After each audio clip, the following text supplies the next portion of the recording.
ভাই ভাই ভাই আমি কে ফিলিস্তিন ফিলিস্তিন আসুন ভেঙে দেয় লা ইলাহা ইল্লাল্লাহ মুহাম্মাদুর রাসূলুল্লাহ মুহাম্মাদুর রাসূলুল্লাহ লা ইলাহা ইল্লাল্লাহ বিচার চাই নারী হত্যার বিচার চাই আল্লাহু আকবার দাও গুলিয়ে দাও গুলিয়ে দাও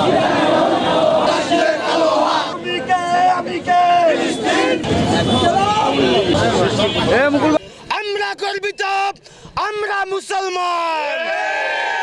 প্রিয় ভাইরা আমার, আজকে আমরা এই রংপুরের মাটি থেকে আজকে বলতে চাই, ইসরায়েলে যদি এই গণহত্যা বন্ধ করা না হয় তাহলে আমাদের শরীরের তাজা রক্ত দিয়ে হলেও আমরা বাংলাদেশ থেকে আমরা তাদেরকে হুঁশিয়ারি সংকেত জানিয়ে দিতে চাই,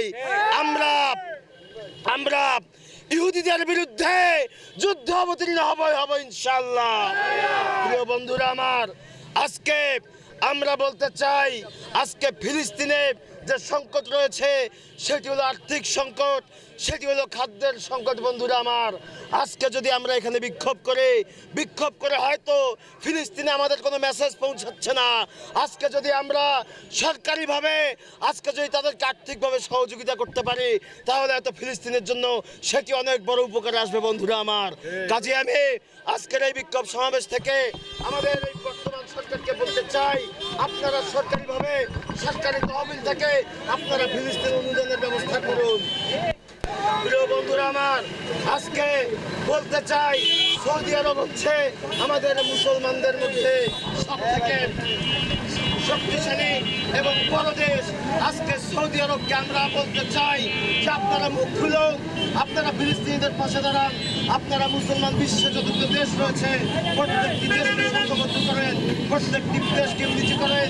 আমাদের ইউনিটের ইনশাআল্লাহ আমরা যদি প্রত্যেকটি মুসলমান দেশ সংঘবদ্ধ থাকি, আমাদের এই সংঘবদ্ধতায় বেঁচতে যাবে আপনার ইসরায়েলের শাসন ব্যবস্থা।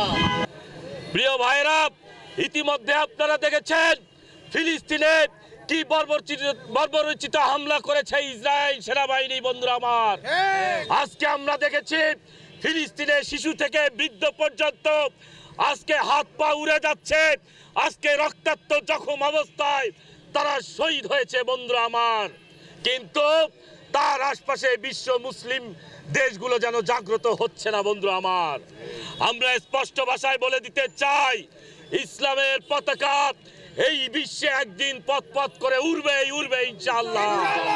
সেদিনের অপেক্ষায় আমাদের যতই লাখো লাখো কোটি কোটি মুসলমান শহীদ হোক না কেন, আমরা রক্তের বিনিময় হলেও এই বিশ্বের মানচিত্রে ইসরায়েলকে ধূলিসাৎ করে, ইহুদিদেরকে ধ্বংস করে দিয়ে মুসলমানদের বিজয়কে ছিনিয়ে আনবো ইনশাআল্লাহ।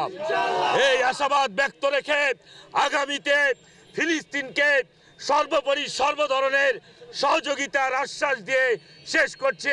এখানে বক্তব্য দিতে আসিনি, আপনারা জানেন সারা বিশ্বের মধ্যে ইসরায়েল যে ফিলিস্তিনিতে যে তাণ্ডব চালিয়েছে তা সারা বিশ্বের মুসলমানদের বুকের ভিতর একটি দাগ দিয়ে গেছে, বুকের ভিতর রক্তের নালাই, বুকের ভিতর যে হাহাকার উঠেছে, এ হাহাকার সহ্য করার মতন নয়।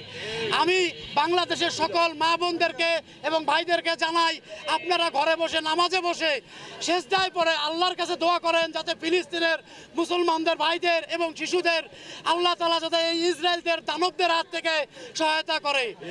এবং এই বাংলাদেশের এই সরকারকে জানাই, ফিলিস্তিনে অনেক খাদ্য পানির সংকট রয়েছে, বাংলাদেশের পক্ষ থেকে ফিলিস্তিনে কোনো রকমভাবে কোনো খাদ্য দিয়ে সাহায্য করা যায় কিনা সেদিকে খেয়াল রাখতে, এবং বাংলাদেশ জাতীয়তাবাদী ছাত্র দল সে বিষয়ে সবসময় তাদের পাশে থাকবে এই আশা বক্তব্য রেখে আমি আমার সংক্ষিপ্ত বক্তব্য এখানে শেষ করছি।